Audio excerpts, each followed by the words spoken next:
E se eu te dissesse que o verdadeiro segredo por trás de Pense e Enriqueça nunca foi explicitamente escrito no livro? Que Napoleon Hill, por motivos pessoais e culturais, ocultou a parte mais poderosa de sua descoberta.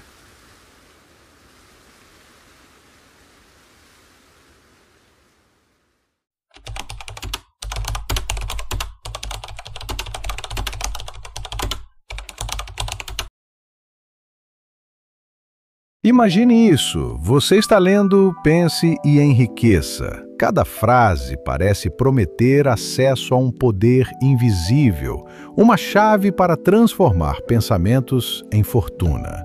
Você sublinha palavras como desejo, fé, persistência. Tenta aplicá-las, funciona em partes, mas algo falta, algo indefinível.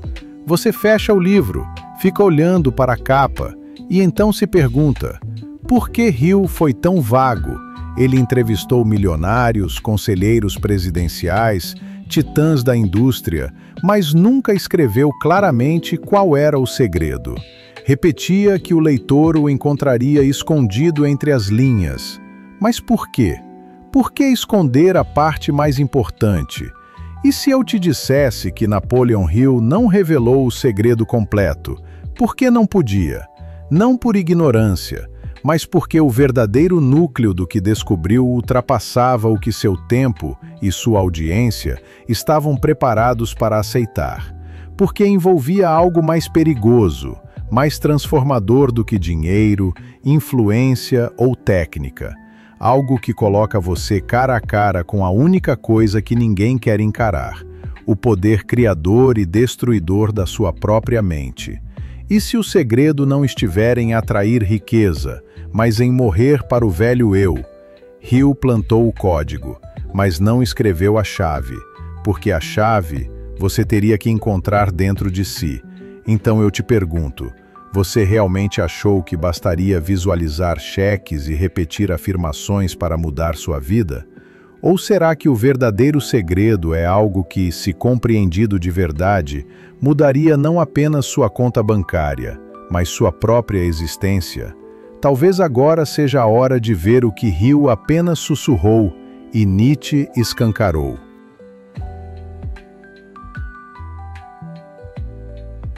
Napoleon Hill dizia que o que a mente do homem pode conceber e acreditar, ela pode alcançar. Mas o que ele não explicou foi o preço de conceber algo verdadeiramente grande. Porque antes da conquista externa, vem a guerra interna. O problema é que a maioria quer o ouro, sem atravessar o fogo. Hill sabia disso. Sabia que o verdadeiro segredo não era apenas pensar positivo, mas colapsar o velho eu, um processo tão brutal quanto necessário. E é aí que entra a omissão, porque nem todo leitor suportaria saber que o caminho para a riqueza exige, antes, a morte simbólica da identidade herdada, social, emocional, familiar. Nietzsche diria que só aqueles que ousam destruir seus valores antigos podem criar novos. O espírito livre precisa matar seus deuses antes de ascender. E é exatamente isso que Hill não declarou abertamente. A verdadeira alquimia não transforma chumbo em ouro, mas ego em potência. O condicionamento social, reforçado por escolas, religiões e tradições, programa você para desejar conforto, obediência, normalidade. Mas o desejo que constrói realidades exige loucura, ruptura, desprogramação. Por isso, o segredo não pode ser ensinado diretamente. Ele precisa ser encontrado através da desilusão.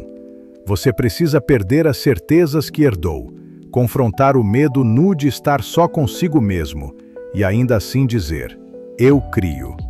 E isso não cabe em um capítulo motivacional. Hill deixou as pistas.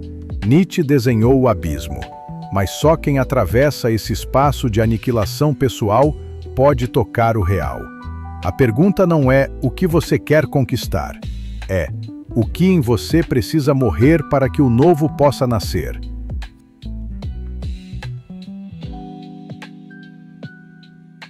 Você quer mudar sua vida, quer riqueza, liberdade impacto. E então começa a aplicar as fórmulas, afirmações, metas, visualizações. Mas algo emperra. Internamente, você ainda se sente dividido. Por fora, age como um conquistador. Por dentro, carrega dúvidas, culpas, traumas. Você não entende por que, mesmo se esforçando tanto, os resultados parecem erráticos, frágeis ou simplesmente não vêm. E aqui está o ponto cego.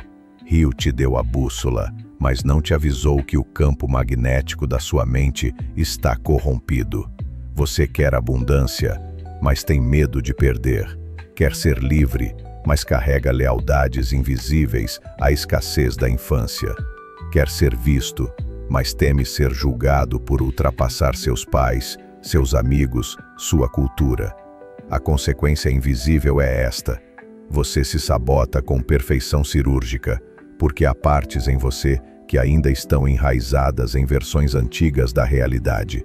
A psicologia chama isso de dissonância cognitiva ou lealdade inconsciente. Nietzsche, porém, usaria outra palavra: ressentimento. A dor de não ser quem você poderia ser e de ainda assim proteger o que te aprisiona. E aqui está a verdade brutal: sua mente não manifestará o que ela teme, mesmo que deseje, porque o medo é mais primitivo que a intenção, e o inconsciente sempre vence. Hill sugeriu que os pensamentos são coisas, mas não disse que antes de gerar novas coisas, você precisaria limpar os escombros da velha mente. Por isso, a maioria lê Pense e Enriqueça como manual e sai frustrada, porque o segredo não está no desejo, está na desconstrução. Você quer criar uma nova realidade? Então prepare-se. Não é só o mundo ao seu redor que vai mudar, é você.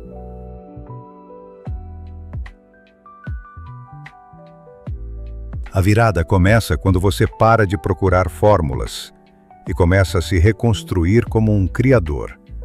O segredo que Napoleon Hill ocultou, talvez por prudência, talvez por impossibilidade, é que a mente não atrai coisas. Ela constrói realidades através de quem você se torna. Não basta desejar riqueza, você precisa encarnar a versão de si mesmo que sustenta essa realidade sem colapsar. E isso exige rebelião. Nietzsche diria: você precisa ter o caos dentro de si para dar à luz uma estrela dançante. O caos aqui não é desordem, é o desmantelamento do que é falso. É romper com a narrativa da vítima, com a moral herdada, com os medos de segunda mão. É enfrentar sozinho a responsabilidade brutal de criar o próprio mundo. Você começa a observar suas crenças, questiona os comandos ocultos. Dinheiro é sujo, crescer é trair minha origem, sou indigno de prosperar.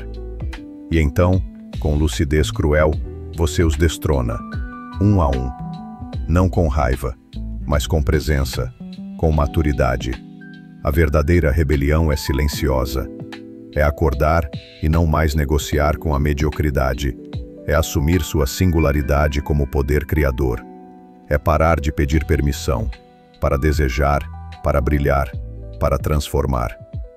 Hill usava palavras como fé, desejo ardente, autoimagem, mas sem a coragem de rasgar as roupas do velho eu. Essas palavras são cascas vazias. A libertação acontece quando você entende que o universo não responde a quem pede. Ele responde a quem afirma com existência. Você está disposto a bancar o preço de ser quem nasceu para ser, mesmo que isso signifique perder tudo o que te mantinha confortável. Então talvez você esteja pronto para ouvir o que Napoleon Hill deixou em silêncio.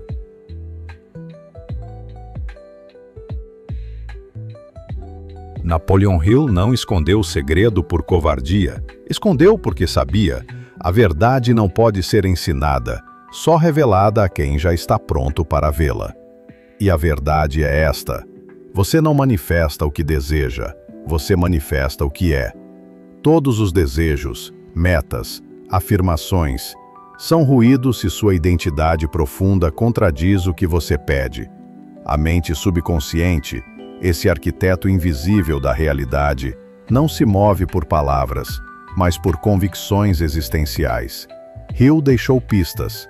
O desejo precisa ser transformado em obsessão. A fé precisa ser emocionalizada. O propósito deve ser ardente. Mas o que ele não disse abertamente é que tudo isso exige um renascimento. E todo renascimento exige uma morte. Nietzsche entenderia. O Übermensch, aquele que vai além do homem, não é alguém com mais técnicas. É alguém que ousou reescrever a própria essência. Alguém que parou de esperar permissão da cultura, da infância, dos mestres.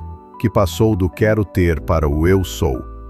A verdade mais poderosa que Hill ocultou, e Nietzsche insinuou, é que não existe fórmula mágica, nem método infalível.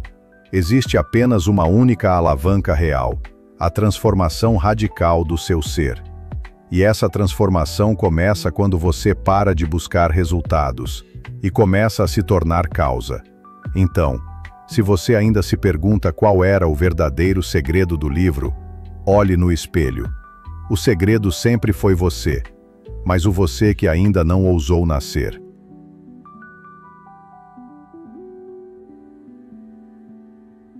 O segredo não estava nas palavras de Hill, mas no silêncio entre elas, onde mora o eu que você ainda teme se tornar.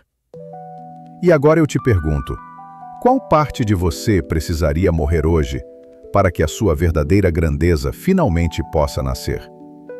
Se você ficou até aqui, deixa o seu like e comente aí embaixo qual o próximo tema que você quer que eu traga aqui. Te vejo amanhã!